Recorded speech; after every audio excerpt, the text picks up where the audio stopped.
situation qui touche au président Bazoum au Niger, par exemple, et pour essayer de faire chanter les autorités nigériennes? Est-ce que la France cherche à nettoyer l'espace politique béninois en lieu et place de M. Talon pour s'assurer qu'il n'est pas un opposant lors des prochaines élections de nature à lui faire perdre cette élection? Est-ce que c'est une vengeance par rapport à ce qui s'est passé ces dernières années en Afrique de l'Ouest? Est-ce que c'est une combinaison de ces facteurs?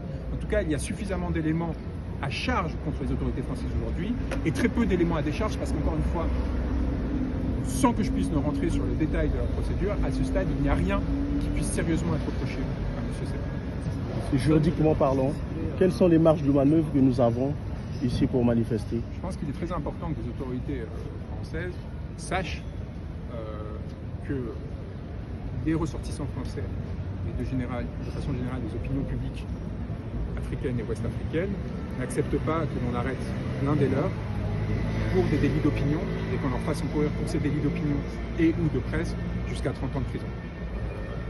M. Sebag porte un combat d'émancipation, il a le droit de le faire, il est légitime à le faire et il faut qu'il soit protégé tant qu'il respecte la loi, évidemment, dans cette façon d'agir. Ça fait 48 heures qu'il est en garde à vue pour motif d'intelligence avec une puissance étrangère et quel autre motif?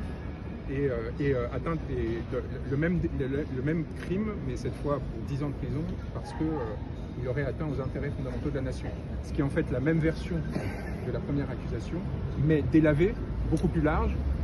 En gros, sans vouloir être grossier, mais vous pissez dans une lagune et vous avez atteint à l'environnement français, donc vous pouvez être poursuivi pour ce délit, pour ce crime. Évidemment, c'est pas dans ces cadres-là que c'est appliqué, mais le champ d'application de cette deuxième incrimination est tellement large, atteinte à l'environnement, aux moyens de la diplomatie de la force française, à la souveraineté, que, en fait, à ce stade-là de la procédure, et dans un pays où les procédures judiciaires font l'objet de pressions politiques toujours croissantes et d'un suivisme parfois de la part des parquetiers de plus en plus importants, ça peut permettre, en fait, pendant plusieurs jours, plusieurs semaines, plusieurs mois, voire plusieurs années, de tenir quelqu'un dans les raies de l'appareil judiciaire de façon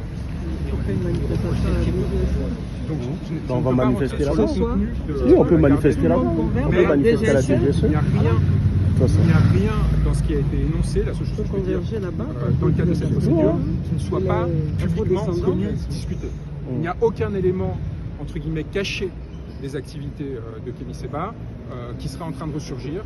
Tout ce sur quoi il est interrogé est dans l'espace public, revendiqué et assumé par M. Sebag lui-même. Donc à partir de là, je pourrais vous en dire plus une fois qu'on aura garde à vue. Est-ce que le Niger a essayé de l'aider comme un représentant spécial du... Je vous renvoie aux autorités nigériennes sur ce point. Voilà. Je ne sais pas s'ils ont apporté une aide. Je respecte la souveraineté des autorités nigériennes et c'est à elles de décider si elles le souhaitent de s'exprimer publiquement, quand elles le souhaiteront, ou de faire les démarches nécessaires. Vous l'avez vu, Kémy Sebag? Je l'accompagne évidemment au cours de la garde à vue depuis le début, sur des environnements obligatoires, et j'essaie de l'accompagner dans cette situation. Il est serein parce que c'est pas la première fois qu'il fait l'objet d'une arrestation, d'une privation de liberté arbitraire. Il sait parfaitement, il y a justement aussi une stratégie de transparence parce qu'il sait très bien que le secret ne peut aller qu'à son détriment. Donc depuis le début, il a toujours assumé l'ensemble des choses qu'il faisait dans le but de ne pas se retrouver dans une situation où on pourrait prétendre qu'il aurait comploté. Parce que l'intelligence avec l'ennemi, je vous rappelle, l'un des critères fondamentaux, c'est le secret. Or, Kémy Sebag n'a rien fait de secret. À aucun moment, il n'y a, en tout cas à ce stade de la procédure, et on est à un stade suffisamment avancé pour penser qu'il n'y aura pas de doute à cet égard, ne serait-ce que de par ce simple critère, l'infraction ne pourrait être retenue. Est-ce que l'ennemi sera défini? Parce que cette ennemi, c'est large.